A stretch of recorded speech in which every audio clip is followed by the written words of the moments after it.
Frank Miller sat alone at the corner of the bar. The dim lights of the rusty nail cast long shadows across his weathered face. He was 32 years old but looked older.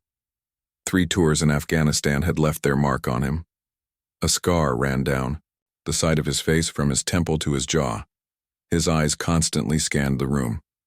Old habits were hard to break. It was Tuesday night, not usually busy at the Rusty Nail. Frank liked it that way.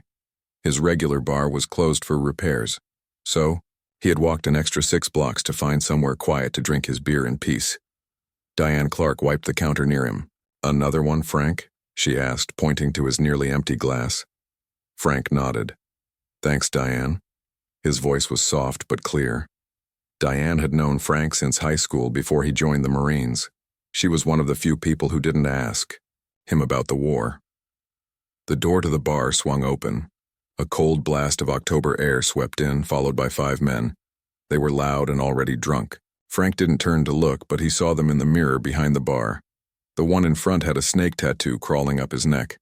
Gang tattoos. East Side Cobras. Frank sighed quietly and took a sip of his fresh beer.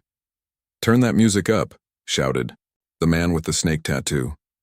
His name was Joey Sanchez, though Frank didn't know that yet. Joey was 28 with a shaved head and arms covered in tattoos. He had spent 3 years in prison for assault and had been out for just 6 months.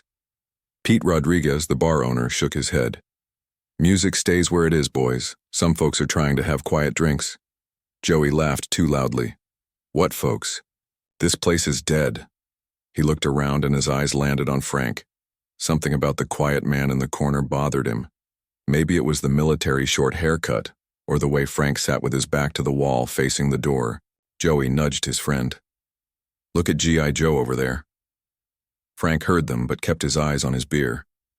He wasn't looking for trouble. Not tonight. Not any night.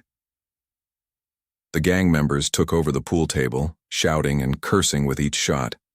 They kept ordering rounds of shots and beer. With each drink, they got louder. At the other end of the bar sat Alan Wright and Steve Johnson. They weren't together, but they nodded at each other when they came in. Both were Army Rangers who had served in Iraq. They didn't know Frank personally, but they recognized another veteran when they saw one. In a booth near the back, 3 Marines sat together. They were younger than Frank, maybe in their mid-20s. Fresh out of service, they still wore their hair high and tight. They were celebrating the youngest one's new job as a firefighter. A Navy corpsman named Bill Taylor sat at a small table by himself, working on a laptop. He was taking night classes to become a physician assistant. None of them had planned to be at the Rusty Nail that night. But veterans often found the same quiet places to drink. Frank got up to use the bathroom. He had to walk past the pool table to get there. He kept his eyes forward, not looking at Joey or his friends. Joey stuck out his foot as Frank passed. Frank saw it and stepped over it without comment. "What's the matter, soldier boy? Too good to talk to us?" Joey called after him. Frank kept walking. When Frank came out of the bathroom, Joey was waiting in the narrow hallway. His friends had gathered behind him.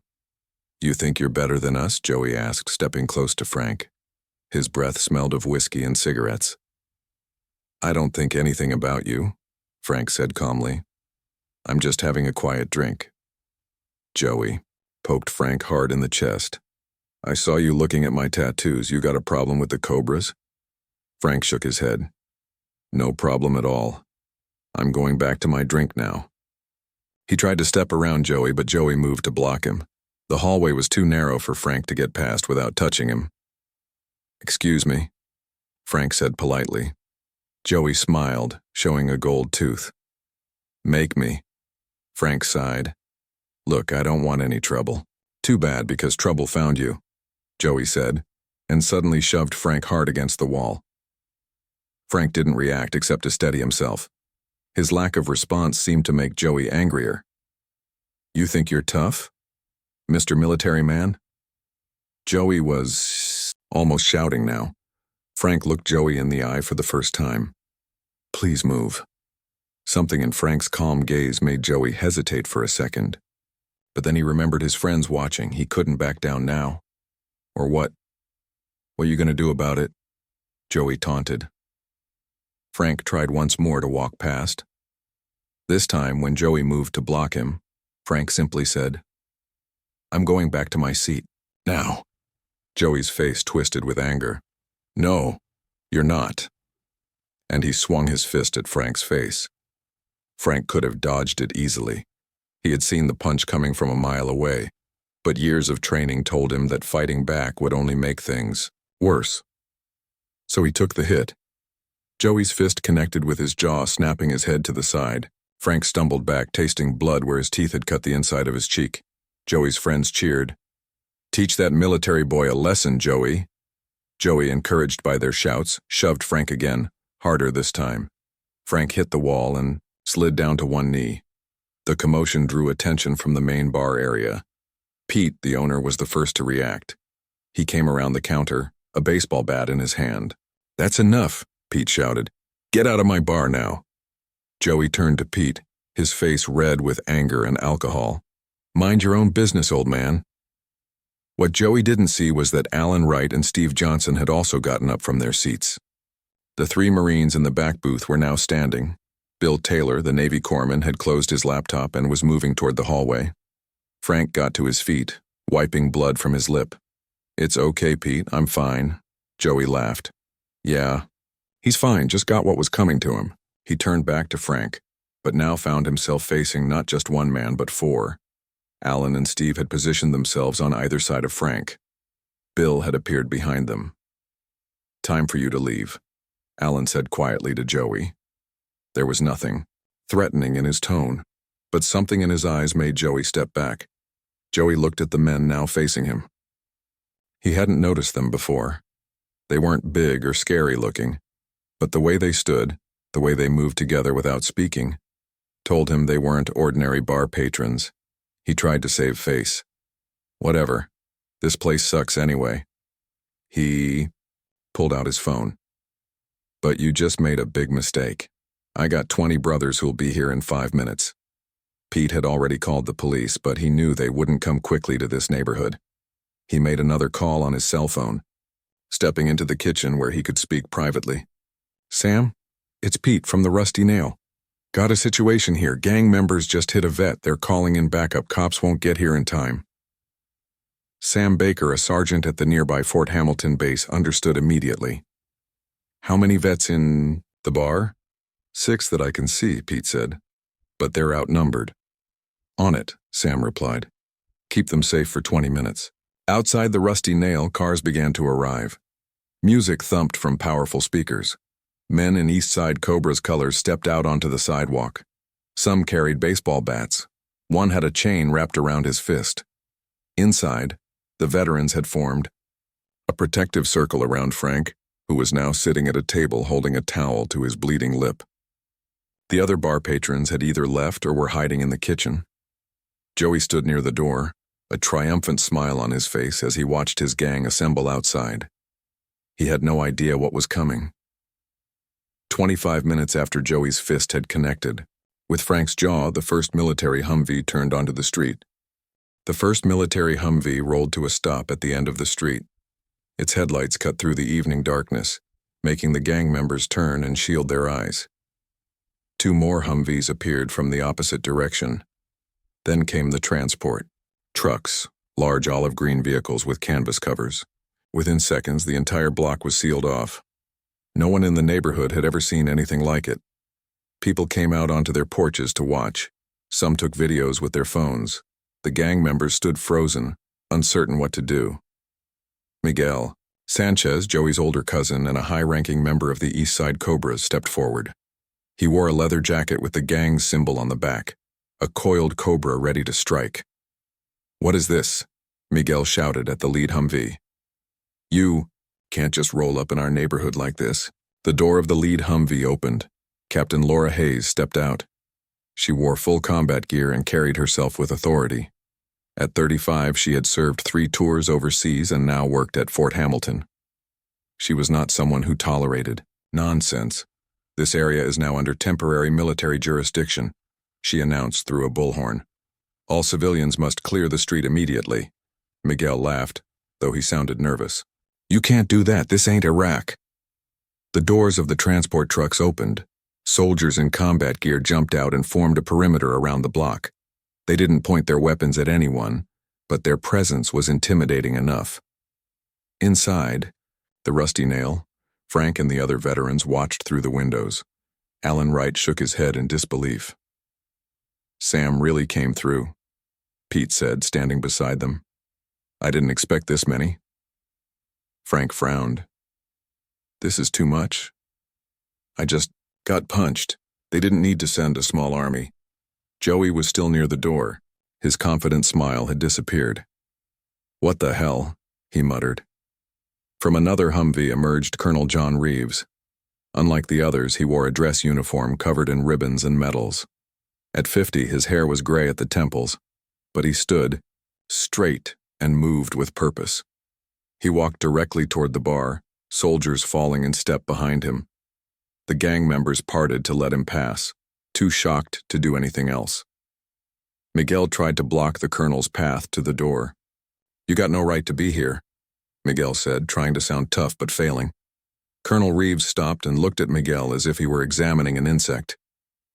"Son, I have full authority under Section 1076 of the National Defense Authorization Act when there's a threat to national security personnel." Miguel blinked, confused. "What are you talking about? This is just a bar fight." "No," the colonel said firmly. "This was an assault on a former special operative with access to classified information. That makes it my business." Frank had never been a special operative and hadn't had access to anything particularly classified, but Miguel didn't know that. The colonel continued past Miguel and entered the bar. 4 soldiers followed him in, taking positions by the door. "Sergeant Miller," the colonel called out, spotting Frank at the table. Frank stood up, automatically standing at attention, even though he had been out of the service for years.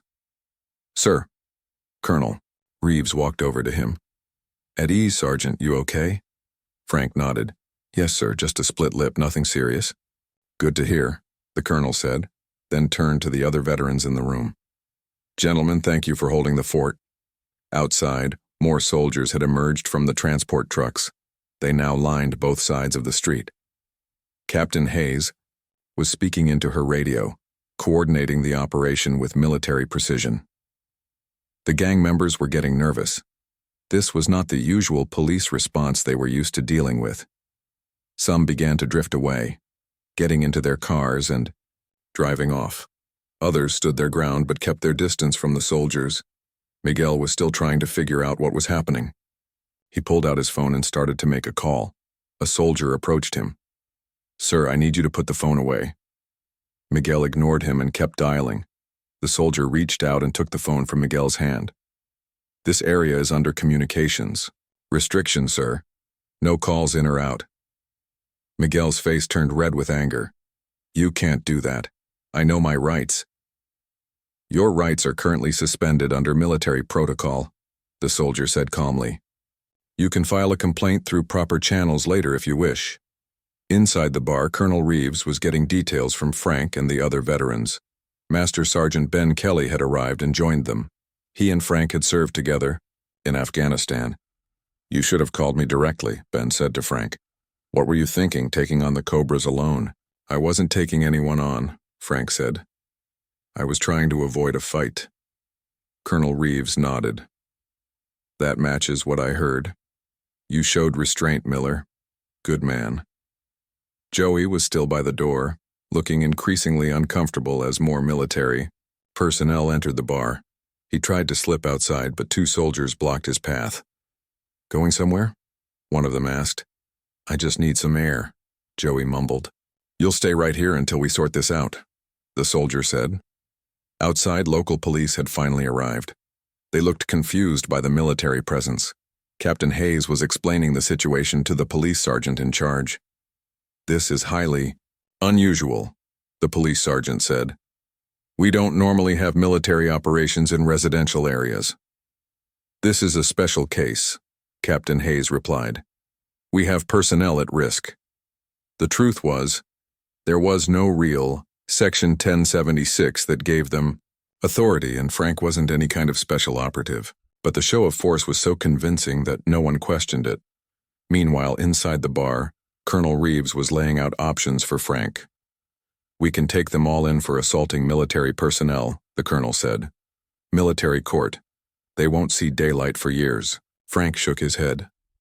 "That's not necessary, sir. It was just a bar fight." "It was an assault on one of our own," Ben said firmly. "The Cobras have been terrorizing this neighborhood for too long." Pete nodded in agreement. "They've broken my windows twice this year. Police don't do anything." The first military Humvee rolled to a stop at the end of the street. Its headlights cut through the evening darkness, making the gang members turn and shield their eyes. Two more Humvees appeared, from the opposite direction. Then came the transport trucks, large olive-green vehicles with canvas covers. Within seconds, the entire block was sealed off. No one in the neighborhood had ever seen anything like it. People came out onto their porches to watch. Some took videos with their phones. The gang members stood frozen, uncertain what to do. Miguel Sanchez, Joey's older cousin and a high-ranking member of the East Side Cobras, stepped forward. He wore a leather jacket with the gang's symbol on the back, a coiled cobra ready to strike. "What is this?" Miguel shouted at the lead Humvee. "You can't just roll up in our neighborhood like this." The door of the lead Humvee opened. Captain Laura Hayes stepped out. She wore full combat gear and carried herself with authority. At 35, she had served 3 tours overseas and now worked at Fort Hamilton. She was not someone who tolerated nonsense. "This area is now under temporary military jurisdiction," she announced through a bullhorn. "All civilians must clear the street immediately." Miguel laughed, though he sounded nervous. "You can't do that. This ain't Iraq." The doors of the transport trucks opened. Soldiers in combat gear jumped out and formed a perimeter around the block. They didn't point their weapons at anyone, but their presence was intimidating enough. Inside, the Rusty Nail, Frank and the other veterans watched through the windows. Alan Wright shook his head in disbelief. "Sam really came through," Pete said, standing beside them. "I didn't expect this many." Frank frowned. "This is too much. I just got punched. They didn't need to send a small army." Joey was still near the door. His confident smile had disappeared. "What the hell?" he muttered. From another Humvee emerged Colonel John Reeves. Unlike the others, he wore a dress uniform covered in ribbons and medals. At 50, his hair was gray at the temples, but he stood straight and moved with purpose. He walked directly toward the bar, soldiers falling in step behind him. The gang members parted to let him pass, too shocked to do anything else. Miguel tried to block the colonel's path to the door. "You got no right to be here," Miguel said, trying to sound tough but failing. Colonel Reeves stopped and looked at Miguel as if he were examining an insect.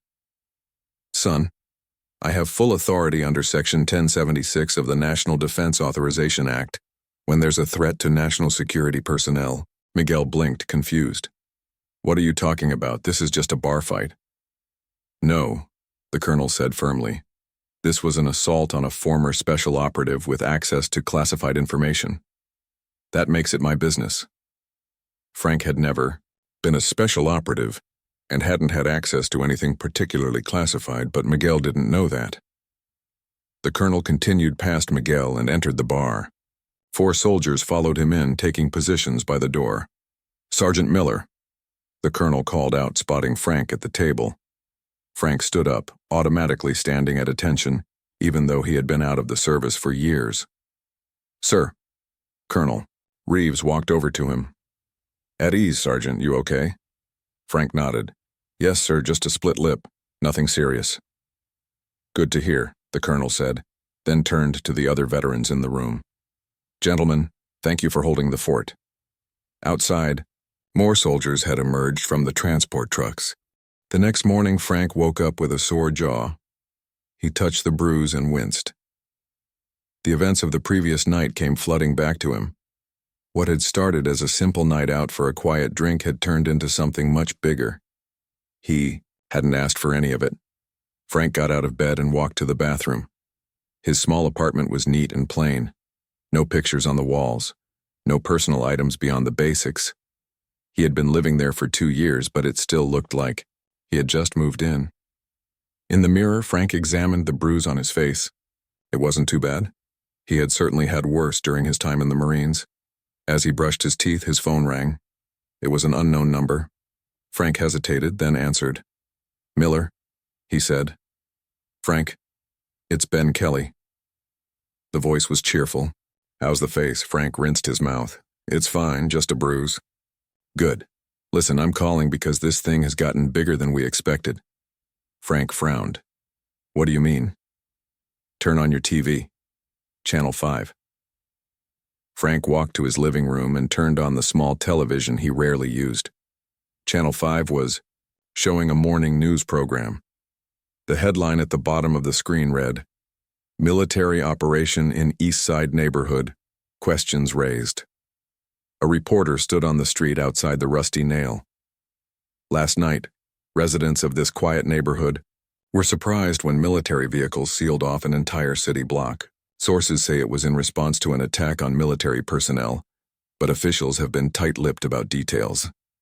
The camera showed footage taken by someone's phone. The military Humvees and soldiers were clearly visible.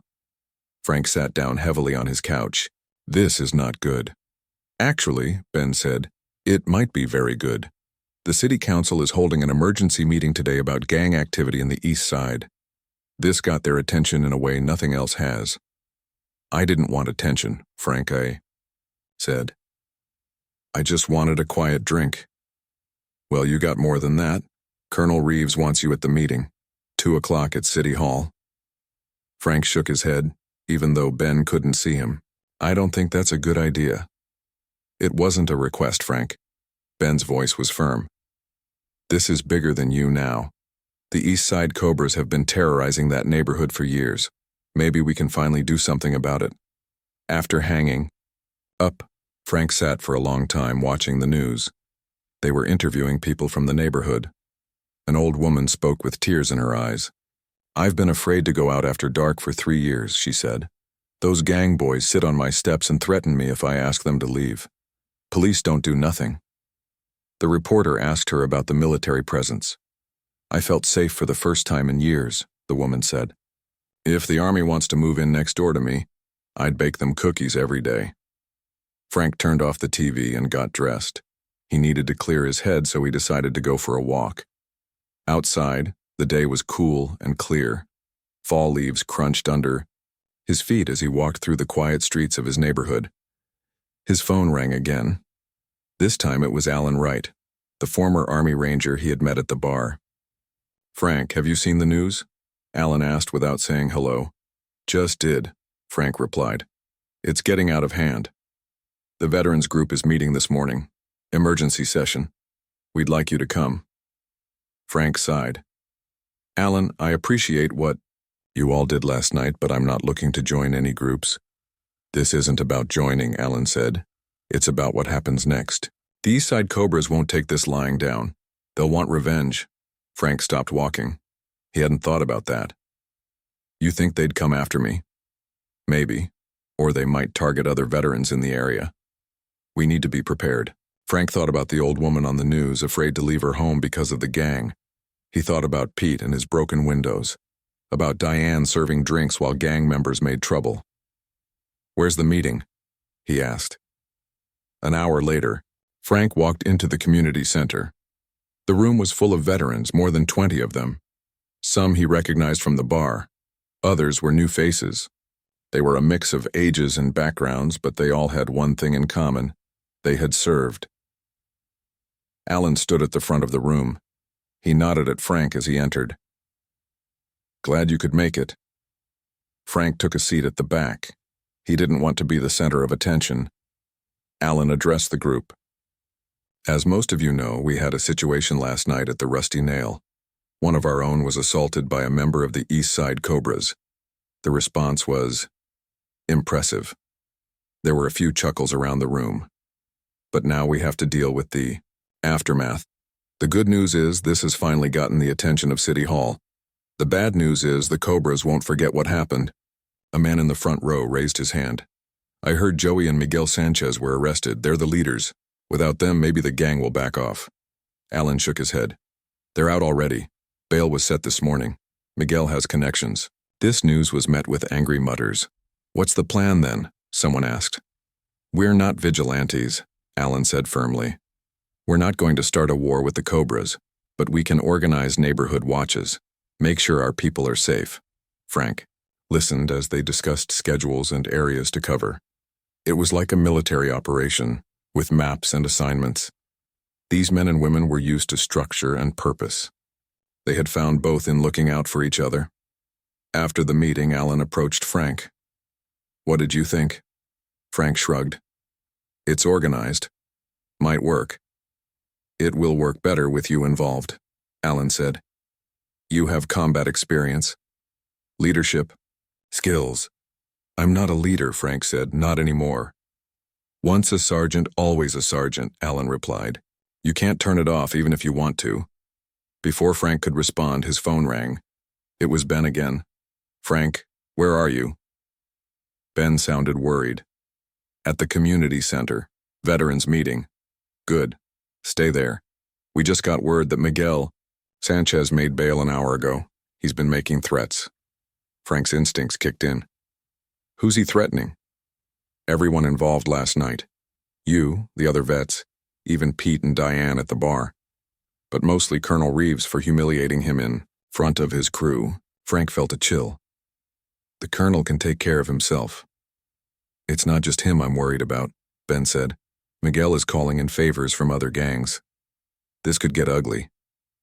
After hanging up, Frank told Alan about the call. Alan immediately gathered everyone back.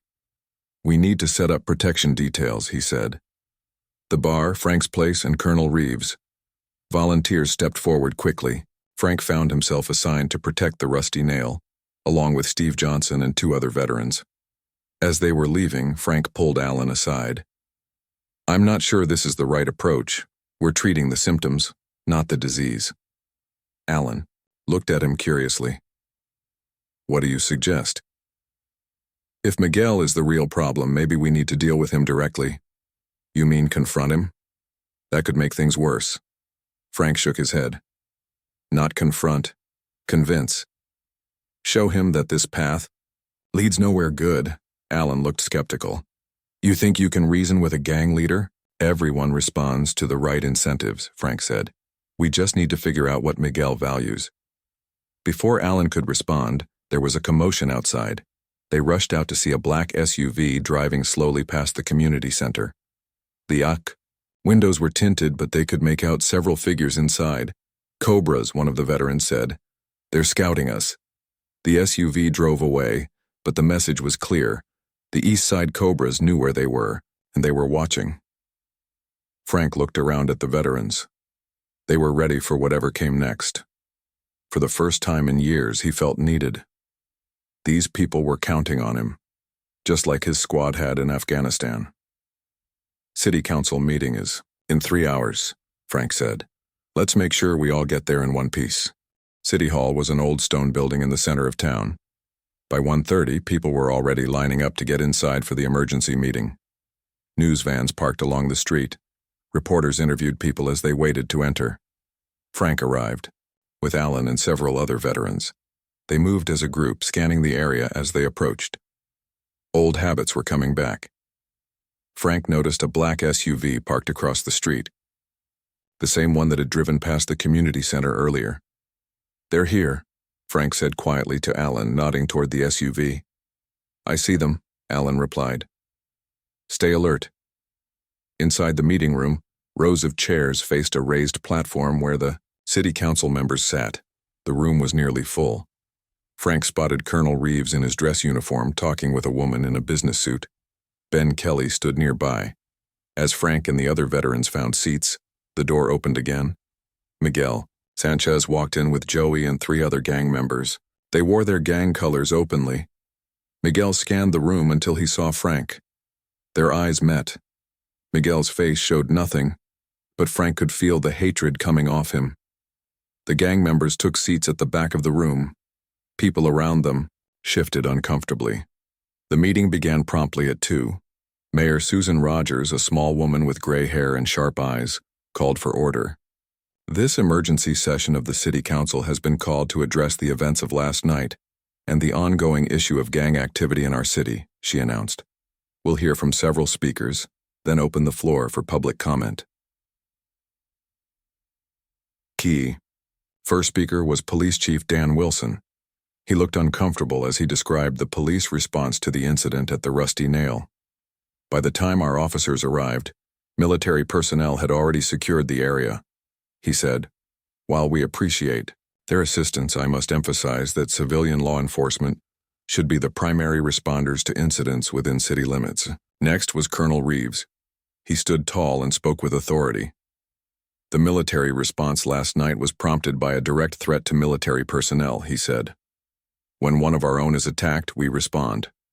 That said, we recognize that this is not a long-term solution to the gang problem in this community. Frank listened as several other officials spoke.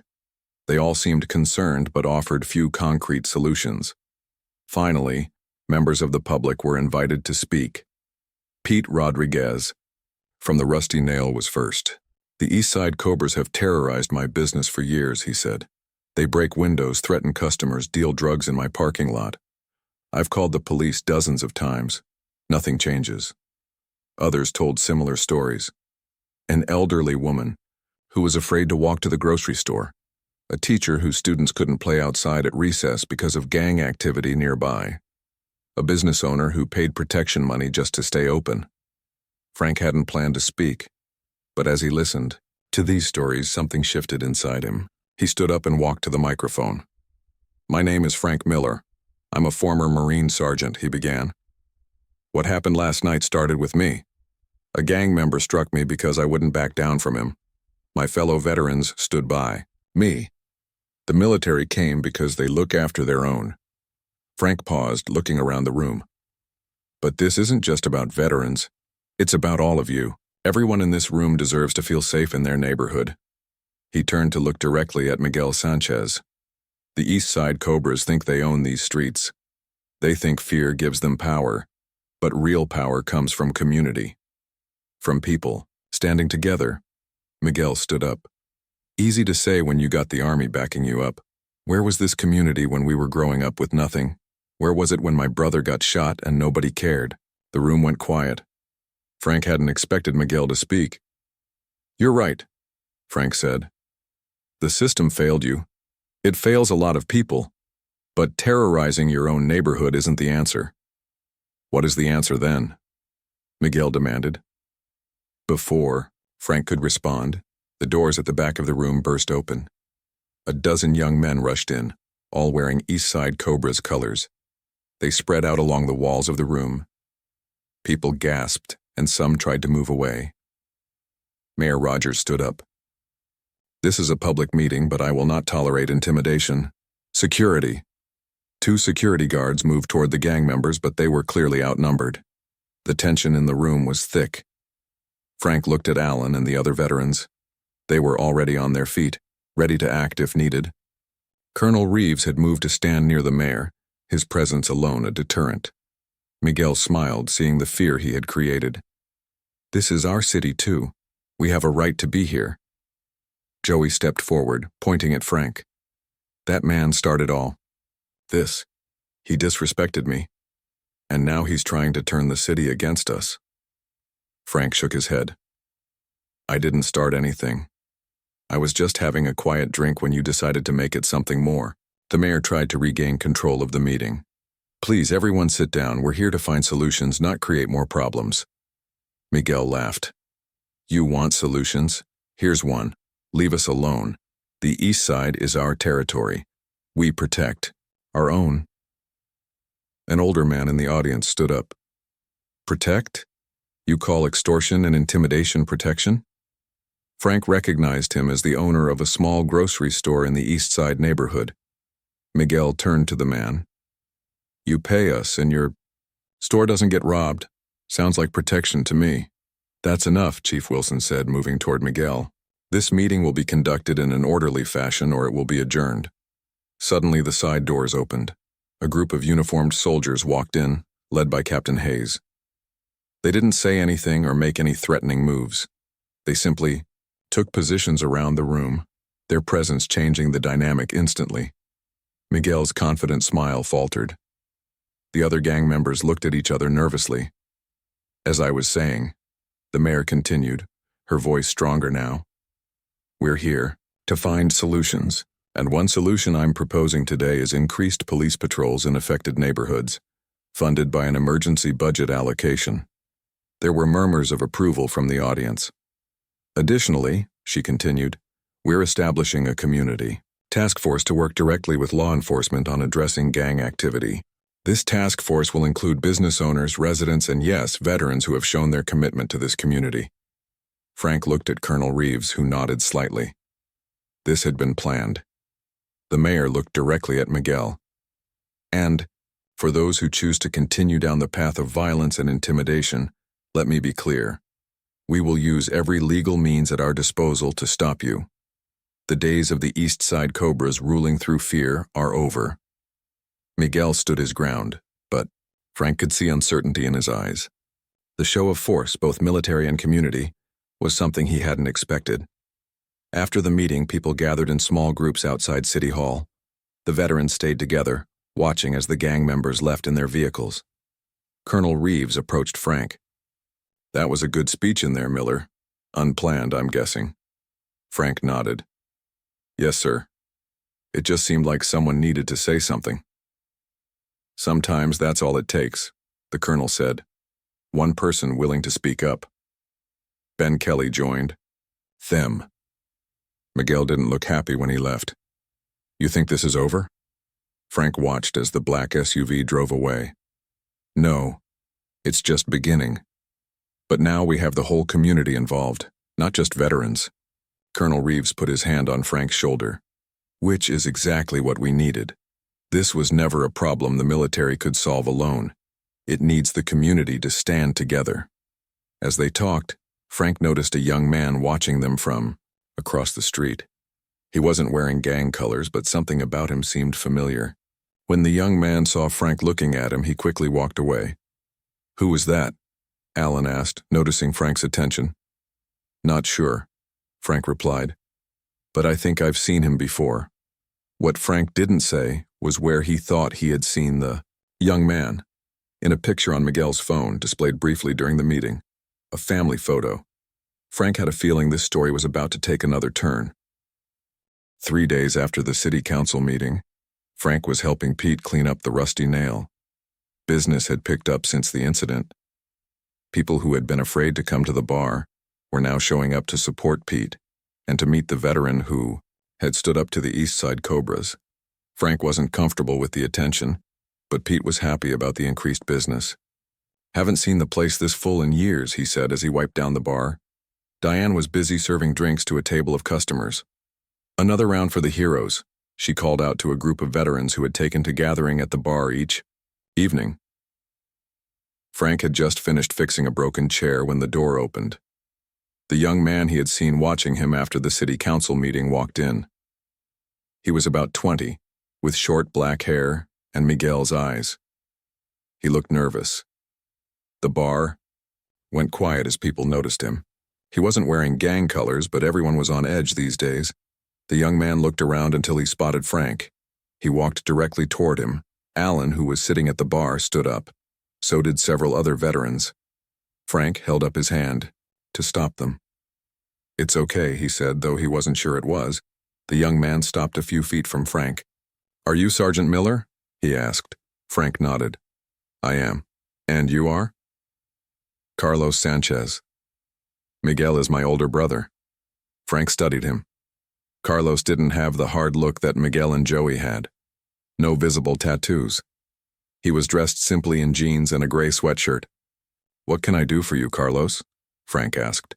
Carlos glanced around nervously. Can we talk somewhere private? It's important.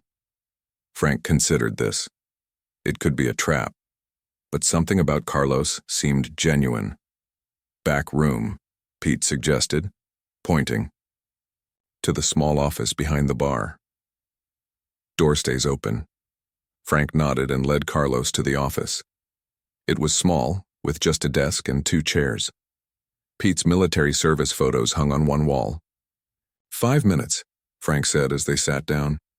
Carlos took a deep breath. My brother is planning something bad. I don't want him to, but he won't listen to me. What is he planning? Frank asked. After what happened at the city council meeting, he feels disrespected. The Cobras have never been challenged like this before. He's talking about sending a message. Frank leaned forward. What kind of message? He wants to burn down this bar. Tonight. With people inside. Carlos looked down at his hands. I can't let that happen. Our father died in a fire when we were kids. Frank was silent for a moment, processing this. Why are you telling me this? Why not go to the police? Carlos gave a bitter laugh. The police? They've been trying to catch my brother for years. They've never managed it. Besides, half the cops in this district take money from the Cobras to look the other way. And you think I can stop him? Frank asked. You already did once. With your military friends. Carlos looked at the photos on the wall. Miguel respects strength. It's the only thing he understands. Frank studied Carlos. There's more to this, isn't there? Why are you really here? Carlos was quiet for a long moment. Miguel raised me after our parents died. He kept me out of the gang, made sure I stayed in school. He's not all bad, but lately he's changed. He's angrier, more violent. I'm afraid he's going to cross a line he can't come back from. Frank understood then. Carlos wasn't just trying to prevent a crime. He was trying to save his brother. What time is this supposed to happen? Frank asked. Midnight. Joey and 5 others are bringing gasoline. They'll block the doors first. Frank checked his watch. It was just after 8. Does Miguel know you're here? Carlos shook his head. He thinks I'm at the library. I have a night class at the community college. Frank stood up. Thank you for coming to me, Carlos. Now I need you to go straight to that class and stay there. Don't go home tonight. What are you going to do? Carlos asked. I'm going to try to stop this without anyone getting hurt, Frank said, including your brother. After Carlos left, Frank gathered Pete, Alan, and the other veterans at the bar. We have a situation, he said, and explained what Carlos had told him. We should call the police, Pete said. And tell them what? That the brother of a gang leader warned us about an attack. They'd never get here in time, and even if they did, they'd probably just scare the Cobras off for one night. So what's your plan? Alan asked. Frank looked around the bar. We know they're coming. That gives us the advantage. By 11:30, the bar was nearly empty. Pete had told most of the customers about a private event starting at midnight, encouraging them to leave. Only the veterans remained, along with a few trusted regulars who refused to be scared away. Frank had positioned people strategically throughout the bar and outside. Some were veterans from the community center. Others were active duty personnel that Ben Kelly had called in, all of them off duty and in civilian clothes. At 11:45, Frank got a text from one of the lookouts he had posted. Black SUV approaching from the east, 3 cars behind it. They're coming, Frank announced. Everyone remember the plan. No one engages unless I give the signal. Our goal is to stop this without violence. Outside, the vehicles parked a block away. Frank watched through the window as a group of men got out. They carried gas cans and what looked like chains for the doors. Miguel was with them, directing the others. Joey and 4 Cobras moved toward the front of the bar while 2 others went around to the back door. Frank stepped outside just as Miguel was about to join them. He stood alone on the sidewalk. Miguel, he called out. We need to talk. Miguel stopped, surprised to see Frank. There's nothing to talk about, soldier boy. I think there is. I just had a visit from Carlos. Miguel's expression changed. Leave my brother out of this.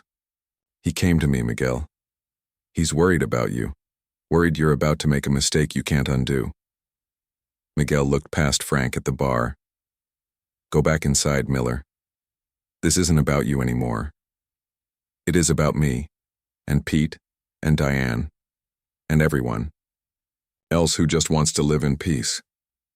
Frank took a step toward Miguel. You don't have to do this. Yeah, I do. Miguel's voice was hard. Nobody disrespects the Cobras and gets away with it. Is that what this is about?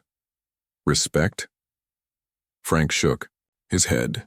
True respect isn't earned through fear, Miguel, you know that. That's why you kept Carlos out of the gang. Miguel tensed. You don't know anything about me or my brother. I know you raised him after your parents died. I know you made sure he stayed in school while you were out running with the Cobras. That tells me there's more to you than this. For a moment, Miguel seemed unsure. Then Joey appeared beside him. What's going on? Why are we talking to this guy? Joey looked at Frank with hatred. Let's just do what we came to do. Miguel hesitated. Frank could see the conflict in his eyes. That's when the streetlights suddenly went out. In the darkness, figures emerged from doorways and alleys. Veterans surrounded the gang members, not threatening, just present. The streetlights came back on. Miguel found himself looking at a dozen veterans, including Colonel Reeves and Captain Hayes in civilian clothes. What is this? Miguel demanded. Another ambush? No ambush, Frank said. Just a community standing together. The same community that includes your brother Carlos. Frank nodded to someone behind Miguel. Carlos stepped forward, having arrived just moments earlier. Miguel, please, Carlos said. This isn't the way. Miguel stared at his brother in shock. What are you doing here? You're supposed to be in class. I couldn't let you do this, Carlos said. Not for me. Not for anyone. Miguel looked from Carlos to Frank to the veterans surrounding them. For the first time, he seemed uncertain. Frank stepped closer. There are two paths here, Miguel. One leads to prison or worse. The other leads to change. Real change, not just for you, but for the whole neighborhood. What are you talking about? Miguel asked. The mayor's community task force. They need people who understand the streets, who know why young men join gangs in the first place. Miguel laughed bitterly. You want me to work with the city? After everything? I want you to help fix the system that failed you and your brother, Frank said. That's real power, Miguel. Real respect. There was a long moment of silence. Joey looked at Miguel in disbelief. You're not actually listening to this guy, are you? Miguel turned to Joey. Go home, all of you. This isn't happening tonight. Joey started to protest, but something in Miguel's expression stopped him. The other Cobras looked confused but followed. Joey as he walked away, cursing under his breath. Miguel turned back to Frank. I'm not promising anything, but I'll listen. Frank nodded. That's all I'm asking. 2 months later, Frank sat in the Rusty Nail, watching as Pete hung a framed newspaper article on the wall. The headline read, East Side Renewal Project Launches, with Community Support. The article featured a photo of the mayor shaking hands with Miguel Sanchez, now identified as a community outreach coordinator for the project. Carlos stood beside his brother, smiling proudly. Never thought I'd see the day, Pete said, stepping back to admire the article. Frank nodded. People can surprise you. Alan Wright joined them, placing fresh beers on the table. To new beginnings, he said, raising his glass. As they drank, Frank looked around the bar. Veterans and locals mixed together, talking and laughing. The neighborhood was changing.